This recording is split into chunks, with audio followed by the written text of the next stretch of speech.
aming pamilya sa bawat hakbang ng buhay. Bigyan mo kami ng lakas at liwanag upang patuloy kaming magalak sa iyong pag-ibig. Pagpalain mo ang aming tahanan ng kapayapaan at kasiyahan.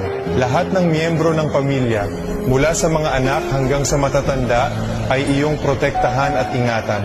Naway lagi kaming magbuklod ng mahigpit sa iyong awa at grasya. Bigyan mo kami ng pananampalatayang walang hanggan, pag-asa na nagpapagaling, at pag-ibig na nag-uugnay sa amin. Tulungan mo kaming maging matatag sa gitna ng mga pagsubok at unos, at sa iyong pangako kami laging kumapit.